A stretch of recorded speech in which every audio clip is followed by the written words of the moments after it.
Hey guys, Jungle Explorer here, and today I'm going to teach you kind of how I go about fixing things. I make a lot of videos about fixing things and repairing things in kind of unique ways, of out-of-the-box way of thinking, of doing things. And I want you to understand that even though, the things that I do on this channel are neat and everything, I'm not an expert in all these fields, okay? Nobody, I think, could be an expert in all the fields that I cover. I have a kind of way of doing things that I've just learned growing up, and I want to show you that methodology today about how to fix things that you've never dealt with before. A lot of times when I'm making a video about something, as for instance this heater right here, I've never fixed a electric heater before. I've never worked on one before, but yet I'm going to show you how to fix one using the same methodology that I would use to fix a lot of other things. Okay, now obviously there's a lot of information online nowadays that you can use to look things up, but a lot of times there may not be something out there that's exactly perfect, but the methodology I'm going to show you is going to work for just about anything that you're going to face in life. Okay, so this is a little electric heater here. It's a nice little heater, but it doesn't work. Went to turn it on, it's got a switch here in the back. Down here, up like this. Try to get a better view. Alright, so I'm going to hit this little switch right here, and the switch lights up as if it's getting power. So I know there's power to the cord here, but let me flip it over here. When I hit this here, nothing happens. It doesn't turn on. Okay, so most people would just throw this thing away. They were like, well, it's broken, I can't fix it, I'll buy another one. Well, I grew up poor, and unless it's completely and totally broken, I'm going to try to fix it. So here's what we're going to do. I'm going to show you how I'm going to go about fixing this unit. So the first thing I'm going to do is unplug it. Alright, so when you're fixing something electric, simply you're going to follow the path of electricity. So we know that there's power getting to the switch because the switch lit up. So let's start by going from the power cord to the switch. We're going to trace that. So however you're going to get in your device, I've already taken the screws out of this thing to save time. I'm going to go in here and I'm going to look on the inside. Okay, so here we see this is where the power cord comes in, right here. Okay, it comes through right here, and we see that it splits. Now, okay, so we see there's a green, a white, and a black cord, and they all go over here. This is to the ground, and this white goes to here. This is a neutral. The neutral is simply tied together, which means the switch is not interrupting the neutral. You literally could bypass that switch altogether. It's not it's actually tied together and just goes over here. So we see the black wire goes in here, and then there's the brown wire that comes out. So what the switch is cutting is this power right here. So let's go ahead and let's get a voltmeter.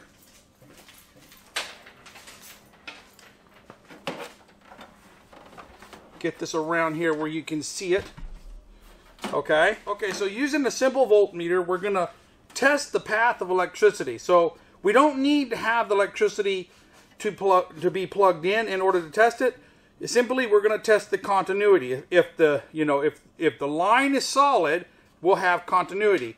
So first, we'll set our voltmeter to the continuity here, and then we can see that when we touch the two leads together, we show complete continuity. Okay. All right. Now, okay. So on this case right here, the black wire is the power that's coming in, and the switch is interrupting that power. Now we know the switch lit up, so you would think that it actually is good.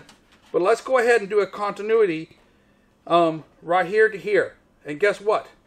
We're not getting any continuity.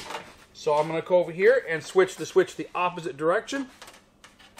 And try again. Okay? So what that tells us is that even though the switch is switched on, it's not allowing the electricity to go through it. We can see here that the white wire goes right here. It's connected, so it's bypassed the switch. The switch is only interrupting the power here. So in order for the electricity to get through, it's got to go in here. The switch cuts the power or connects it, and then the power comes back over here to the circuit board and everything. So there's no power getting here. So immediately out of the gate here, we have found the problem of why this thing don't work. Now you may be thinking, well, how does he know that it doesn't work? How does he know that that's the problem? Maybe something else is. Well, I'll tell you what. A switch is nothing but an interrupter. It's a gate. It keeps things from going through, or it allows things through. So all we've got to really do is pull these off here and connect them together, and then we can make our own switch. So let me show you how to do that. Okay, this is just for a test. I'm just going to jump. This is called a jumper. It's just a piece of wire that I'm going to plug into here and plug into here. So I'm bypassing the switch and doing a manual jump. Okay, now you want to make sure that this is a hot wire, and you want to be careful. Okay, guys, I'm going to plug this in. I'm going to go ahead and plug this in. Make sure it's out here. You're not going to touch this. In order for my cord to reach the power socket, I'm going to have to turn this around like this. Okay, so you can see here, I've plugged it in. This is hot. Now, you definitely don't want to allow those open wires there to touch the side, because, you know, that is live power right there. So I'm going to show you that it has power to it. So we'll go to the body, and I'll show you. There's power there, and there's power there. Okay, so that's live. We've bypassed the switch. Okay, so we've got it plugged in. We have the power switched. Now this thing has an internal float level that keeps it from turning on if it's laying down. So I have to set it up right like this. And you heard it turn on right there. And let's see if you can see it. Press the button. And you can see there it's turned on. Okay. So that is as simple as it is to fix this. Okay, so you can see this was a $130 heater. And all that's wrong with it is that switch right there. By simply following the path of electricity, I found that switch was bad. And by testing it with the continuity tester, I determined that. But also, just to kind of a secondary prove myself right, I jumped it right here, and we see that it worked. Okay, so now, this is a $130 heater, and I'm going to be able to fix it for a few bucks.